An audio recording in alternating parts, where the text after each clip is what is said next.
Welcome back to my channel মৌসুমির gardening tips চ্যানেলে তোমাদের সবাইকে জানাই স্বাগত। আমি মৌসুমি, আমি চলে এসেছি আজকে নতুন একটা ভিডিও নিয়ে। প্রথমে ভাবছিলাম ভিডিওটা করব না, গাছটা প্রতিস্থাপন করে দেবো, পরে তোমাদের সাথে শেয়ার করবে এর কেয়ারিংটা। তারপরে ভাবলাম যে না, করেই দিই। কারণ হচ্ছে দেখো, আমি কয়েকদিন আগে বলে এই গাছটা যে একটা ভিডিও দিয়েছিলাম, সেই ভিডিওটাতে আমি বলেছিলাম যে আমি এই মানি প্ল্যান্ট গাছের প্রতিস্থাপনটা কিভাবে করব সেটা দেখাবো। তো তার আগে বলি, আমি তো বসে পড়েছি, সাথে এই যে আমার মেয়ে বসে পড়েছে। তো হ্যাঁ, তো আমি আর আমার মেয়ে দুজনে মিলেই কিন্তু গাছের কাজগুলো করি। ও আমাকে জল এনে দেয়, যখন যেটা আমার লাগে টুকটাক করে বললে ও কিন্তু ছুটতে গিয়ে নিয়ে চলে আসে। এটার জন্য আমার মেয়েকে একটা হ্যাপি। তো যেহেতু ও নিজেও গাছের গাছ ভালোবাসে এবং আমি ভালোবাসি বলে একটা ইন্সপিরেশন তো থাকেই। তো চলো দেরি না করে শুরু করব। তো এখন দেখো, এইখানে যে দেখতে পাচ্ছ, বাবু একটু সরে বসো, এইখানে তোমাদেরকে আমি দেখাই যে কিছুদিন আগে, দেখো দাঁড়াও, কিছুদিন আগে দেখতে পাচ্ছ, দেখো কিছুদিন আগে এই যে দেখতে পাচ্ছ এইখানে যে সুন্দর করে এই যে গামলাটা, কালো একটা গামলা আমার পড়েছিল খালি, তো এটা জলেরই গামলা। তো এই গামলাটা থেকে কি করেছি, মানি প্ল্যান্ট গাছের একটা বড়ভাবে এখানে করবো বলে, দেখতে পাচ্ছ কত সুন্দর কিন্তু আমি নিজের হাতে এই আঁকাগুলো করেছি। তো এই যে দেখতে পাচ্ছ কত সুন্দর পেন্টিং আমি করেছি পুরো। এর ভিডিও কিন্তু আমার চ্যানেলে দেওয়া আছে অলরেডি, কিভাবে কি করেছি, কি রং ইউজ করেছি সবটা দেওয়া আছে। তো এবার আমি এখানে বলেছিলাম যে মানি প্ল্যান্ট গাছ প্রতিস্থাপন করব। তো সেই জন্য মানি প্ল্যান্ট গাছের প্রতিস্থাপনের জন্য দেখো প্রথমেই এরকম একটা মসটিক, এটারও ভিডিও কিন্তু দেওয়া আছে চ্যানেলে, যে কি করে আমি মসটিক বাড়িতে তৈরি করেছি, আর একদম আমাদের ফেলে দেওয়া জিনিস দিয়ে, সেটা তোমরা জানো। এটা হচ্ছে একটা, তবুও যারা না দেখে থাকবে ভিডিওটা একবার চেক করে নিও। তো এইটা হচ্ছে কি আমাদের যে আমরা যে ঘর মোছার যে মব ইউজ করি তার যে স্টিকটা, ঠিক আছে, প্লাস্টিক বা টিনের মতো যে রডটা থাকে, তো সেইটা দিয়ে তার সাথে কিন্তু নারকেলের দড়ি মিশিয়ে কিন্তু আমি এই মস্টিকটা তৈরি করেছি। আর লাস্টের দিকে দেখো, যেহেতু একটু কাপড় লাস্টের দিকে কি হয়েছিল, আমার এই যে কি বলে নারকেলের দড়িটা একটু শর্ট হয়েছিল, কম পড়েছিল বলে আমি কাপড় দিয়ে মেকআপ করে দিয়েছি। তো দেখতে পাচ্ছ, তো এইটা অনেকটা বড়, তোমাদের এখন আমি উঠিয়েই দেখাই, দাঁড়াও। এই দেখো, দেখতে পাচ্ছ, দেখতে পাচ্ছ ঘর মোছার যে মপগুলো তার যে এই স্টিকটা, তো এই স্টিকটা দিয়েই কিন্তু আমি প্রতিস্থাপনটা করব। তো এইখানে দেখো আমি দিয়ে দিয়েছি মাটি, আর তার সাথে দেখো আমি বাজার থেকে কি করেছি, মানি প্ল্যান্ট গাছ, এই যে হচ্ছে, দাঁড়াও দেখাই তোমাদেরকে, এই যে কালো প্লাস্টিক দেখতেই পাচ্ছ, যেটা আমাদের মার্কেট থেকে কিনে নিয়ে আসি। কালো প্লাস্টিক থেকে দুটোর কালো প্লাস্টিক রয়েছে। দেখো আমি এই জাস্ট বার করেছি, এই দেখো দুটো মানি প্ল্যান্টের চারা আমি কিনে এনেছি। এই একটা, ঠিক আছে, এই একটা মানি প্ল্যান্টের চারা কিনেছি, তার সাথে এই একটা, দেখো আর এখানে সাপের মতন দেখতে পাচ্ছ, সাপের মতন আছে, দেখো দেখো সাপের মতন। এখানে হচ্ছে কত বড় রুটটা, দেখো ঝুলছে, দেখতে পাচ্ছ কত বড় রুটটা, এই দেখো। তো এই গাছটা আমি আজকে এইটার মধ্যে প্রতিস্থাপন করব। তো তার মধ্যে প্রথমেই বলবো না, আমি প্রিপেয়ার ছিলাম না যে এই ভিডিওটা করব। তারপরে চিন্তা করলাম যে না, আমি তোমাদেরকে বলেছিলাম যে এই কন্টেনারটা তৈরি করার পর আমি মানি প্ল্যান্ট গাছে যখন প্রতিস্থাপন করব, আর বিশেষ করে এই যে মস্টিকটা বানিয়েছি, এইটা দিয়ে আমি এই গাছটার প্রতিস্থাপন করব। তো সেই জন্য আমি আবারও ভিডিওটা শুরু করলাম। তো দেখো, তার জন্য প্রথমে এই গামলাটা তো অনেকটাই বড়, দেখতেই পাচ্ছ অনেকটা ডেপথ রয়েছে। তো আমি এই গামলার ঠিক এতটুকু তোমাদের দেখাই, এই গামলাটার ঠিক এতটুকু আমি আমার সবজির খোসা, পাতা পচা, যেগুলো রোজ কাজে আমাদের রান্নাঘরে যেগুলো হচ্ছে সবজির খোসা, ফলের খোসা থাকে, সেইগুলো একটা এতটা মতো স্তর আমি দিয়েছি। তার ওপর আমার হাতে তৈরি যে লিপ কম্পোস্ট বা বাড়িতে যেগুলো সবজির খোসা পচিয়ে মাটির সাথে মিশিয়ে যে কালো কালো মাটি, তোমাদেরকে আমি দেখাই। এই দেখো, দেখতে পাচ্ছ মাটির রংটা, দেখতে পাচ্ছ আশা করি। এই দেখো, এমনি মাটির রং তোমাদের আমি দেখাবো, যেগুলো হচ্ছে দেখো আমার কাছে আগেও রয়েছে। দেখো এই মাটিগুলো হচ্ছে, দেখো সাদাটে কালার, দেখতে পাচ্ছ, দেখতে পাচ্ছ, এটা সাদাটে, এটা হচ্ছে গ্লাসের মধ্যে আমি চারা করতে দিয়েছিলাম, তো মাটিটা এখন শক্ত হয়ে গেছে। এইটার কালার দেখো, মাটির নর্মাল কেয়ার। আর আমি যেটা বাড়িতে তৈরি করেছি সেইটার দেখো, সেইটার কালার দেখতে পাচ্ছ, এই দেখো কালো, দেখতে পাচ্ছ কালো রঙের মাটি। এই যে, তো এইটার কি করে আমি সার তৈরি করেছি, আর এটার মধ্যে দেখো কিছু কিছু তোমাদের আমি দেখিয়েও দিচ্ছি। এই দেখো, তুমি ধরো না, এগুলো নোংরা জিনিস, তো এই দেখো মানে বাড়িতে যে এই যে আনাজের খোসা কম্পোস্ট থেকে দেখতে পাচ্ছ, এখানে এখনো দেখো যেগুলো ডিকম্পোস্ট এখনো হয়নি দেখতে পাচ্ছ, সেগুলো কিন্তু আমি এই মানি প্ল্যান্টেরই পাশে পাশে দিয়ে দেব। তো এইটা কিভাবে করেছি, এত সুন্দর উপকারী সারটা আমি কিভাবে করেছি এটা দেখতে চাইলে পরে তোমাদের আমি ভিডিও দেখিয়ে দেব। আপাতত আমি তোমাদেরকে এইটা বাবু এটা এটা একটু তুমি এখানটা ধরো, নাহলে খালি হেলে যাচ্ছে। তো দেখতে পাচ্ছ, হ্যাঁ তুমি এখানটা একটু ধরে থাকো। আচ্ছা তো এইখানে এবার এইটা দিয়ে আমি এইটা কিভাবে প্রতিস্থাপন করব সেটাই তোমাদের সাথে শেয়ার করছি।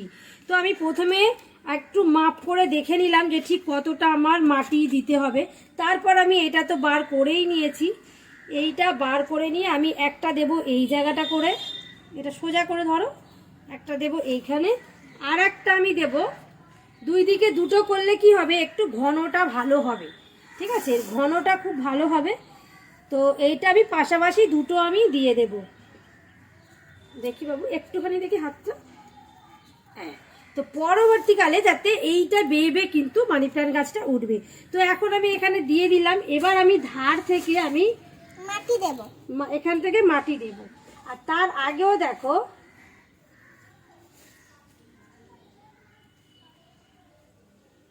তার আগে এখানে দেখো আমি আরো একটা চারা করতে দিয়েছিলাম, এই চারাটা কিন্তু বেঁচে গেছে দেখতে পাচ্ছ, এটাও আমি এখানটায় দিয়ে দেব। মাটিগুলো দিয়ে দিয়ে আমি দিয়ে দেব, এটাও আমি এখানটা দিয়ে দেব। রুটগুলো সব ঢাকা দেব। তো এইখানটা এটাও আমি দিয়ে দেব যাতে, এবার আমি আস্তে আস্তে করে এখানে সব মাটিগুলো দিয়ে দেব। তুমি ধরে থাকো, আর কিচ্ছু করতে হবে না। আর এই যে যেগুলো এখন দেখো ডিকম্পোস্ট এখনো হওয়া বাকি আছে, সেইগুলো কিন্তু আমি এই সাইডটা করে দিয়ে দেব যাতে এই দিক থেকে পুষ্টিটা পেতে পারে, এই দিক থেকে যাতে এদিক থেকে পুষ্টিটা পেতে পারে গাছটা। হুম হুম এদিক থেকে যাতে মানে এটা পেতে পারে, আর এইদিকেও আমি যেইটুকু না হলে নয় সেইটুকু দিয়ে দেব আস্তে আস্তে। এই কম্পোস্ট মাটিগুলোই আমি দিয়ে দেব। পুষ্টিগুলো বেশি বাড়বে, এখানটা দিয়ে ওখানটা তুমি ছাড়ো না, আমি করে দিই এটা, তুমি নোংরাটা ধরো না। কেন বলো তো, এর মধ্যে মাটির মধ্যে পোকা থাকতে পারে, কেঁচো থাকতে পারে, তুমি ধরো না, আমি করে, তুমি খালি এই স্টিকটাকে ধরে থাকো। তো আমি এখন এই ধার বরাবর না মাটিগুলোকে দিয়ে দিচ্ছি ভালো করে। মাটিগুলো দেওয়ার সময় কিন্তু অবশ্যই একটু চেপে চেপে দিতে হবে।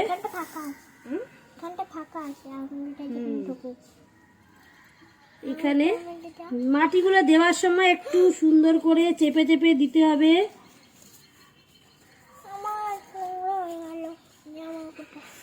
তুমি তাহলে ওই দিকটা চলে যাও, তাহলে আমি এ করে নিই। ব্যাস। তো এই দিকটা তুমি এখানটায় ধরে থাকো, হ্যাঁ ব্যাস ব্যাস। এবার আমি এখানে মাটিগুলো এবার এই দিক দিয়ে ভালো করে দিয়ে দিই। তো আমার মোটামুটি এখানে চারদিক দিয়ে মাটি দেওয়া হয়ে গেছে। এবার আমি দেব, দেখো এখানে আমি কলার খোসা রেখেছি, ঠিক আছে, এই কলার খোসাগুলো আমি সাইড দিয়ে দিয়ে দেবো যাতে এতে পটাশিয়ামের যে ঘাটতিটাও পূরণ হবে এবং আস্তে আস্তে এটা মাটির সাথে মিশে একটা সার তৈরি হবে।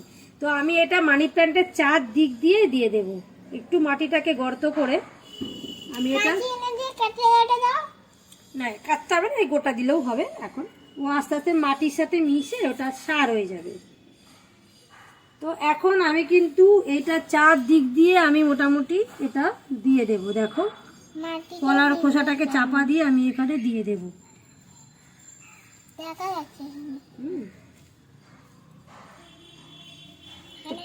আমি এত পুষ্টিকরভাবে এই মাটিটাকে রেডি করেছি যে মানি প্ল্যান্টের কিন্তু তুমি যতটা মানি প্ল্যান্টে খাদ্য দেবে ততটা কিন্তু ও তার ফিডব্যাকটা দেবে। সব থেকে ভালো এই মানি প্ল্যান্টের কেয়ার তো আমি আলাদা করে তোমাদেরকে ভিডিও দেখাবো, কারণ প্রতিস্থাপনের ভিডিওর সাথে আমি যদি কেয়ারটা অনেক বলতে থাকি তাহলে ভিডিওটা বড় হয়ে যাবে বা তোমাদের বোর লাগতে পারে। তো সেই জন্য আমি তোমাদেরকে একটা কথা বলবো, যেটা হচ্ছে এই মানি প্ল্যান্ট গাছ কিন্তু ভীষণভাবে চাল ধোয়া জল আর তোমার খুব ভালোবাসে, সেটা হচ্ছে চা পাতার গুঁড়ো, চা পাতার গুঁড়ো আর চাল ধোয়া জল তোমরা যদি যখনই গাছের মানি প্ল্যান্টে জল দিয়ে দেওয়ার প্রয়োজন পড়বে তখন যদি তোমরা এইগুলো অল্টারনেট করে দাও না, তাহলে তোমাদের আর কোনো রকম কোনো ফার্টিলাইজার দেওয়ার প্রয়োজন হবে বলে আমার অন্তত মনে হয় না। কারণ এই ফার্টিলাইজার দুটো একদম মানে আমাদের বাড়িতে তৈরি ফ্রি অফ কস্টে আমরা পাচ্ছি। তার সাথে কলার খোসার জল তোমরা রাখতে পারো। আর এই যে কলার খোসা, কলা খাওয়ার পর ফেলে না দিয়ে জাস্ট মাটির মধ্যে একটু গর্ত করে দিয়ে দাও। তো সব এখন দেখো পুরো মাটি দেওয়া কমপ্লিট। কালো কালো মাটি দেখতে পাচ্ছ কতটা উর্বর। দেখো লোকে এই কালো কালো মাটি কিন্তু ভার্মি কম্পোস্টের মতো করে বাড়ির থেকে মানে অনলাইনে অর্ডার করে কিংবা দোকান থেকে কিনে, আর আমি এটা নিজের হাতে বানিয়েছি। তো এখন একটুখানি এটাকে এরকম করে একটুখানি ঝাঁকিয়ে নেব যাতে মাটি আর দিস না, তো যাতে কি হয় এখানে এইটার মধ্যে যে এয়ার পকেটটা সেটা যাতে দূর হয়ে যায়। তো আমি এখন চারদিক দিয়েই এটা দিয়ে দিলাম, একদম ভর্তি করে দিয়ে দিলাম, যাতে জল দিলে একটু নেমে তো যাবেই। আর খুব ভালো করে কিন্তু এখন কয়েকদিন আর আমার এতে আর কোনো রকম কোনো সার দেওয়ার প্রয়োজনই হবে না। একদম ভালো করে এটা মাটিটা আর দিস না, অনেক মাটি হয়ে গেছে, আর দিস না। এই যে পাশে নিয়ে বসলে এইটাও একটা জ্বালাতন, কিন্তু কথা শুনে না। হ্যাঁ এই যে বলছি আমি, আর দিও না মাটি, আর মাটি দিও না, ওটা জল দিলে তাহলে আর রাখতে পারবো না। তো এই হচ্ছে ব্যাপার। তো আমি এখানে যতটুকু মাটি দরকার আমি দিয়ে দিয়েছি। এবার তারপরে জল তো দেবো, তার আগে এইটার একটা ব্যবস্থা করতে হবে। তো এখানে দেখো কেনবার সময় এই সরু সরু পাটকাঠি দিয়ে এগুলোকে রেখেছিল, তো আমি পাটকাঠিগুলোকে সরিয়ে দিলাম। তো আমি এইটাকে জাস্ট এইটার সাথে একটুখানি বাড়িয়ে দেব। তো আমার কাছে আপাতত এইরকম সুতো রয়েছে, তো আমি এটা দিয়ে আপাতত বেঁধে দিই এই গাছটা। এটাকেও বাঁধতে হবে যদিও, তো আমি এইটার পাটকাঠিটাও এই যে দুটো এরকম পাটকাঠি দিয়েছে, তো আমি দুটোকেই সুন্দর করে এইভাবে আমি দিয়ে দিচ্ছি, দুটো দুই দিকে দিয়ে দিচ্ছি, দেখতেও ভালো লাগবে।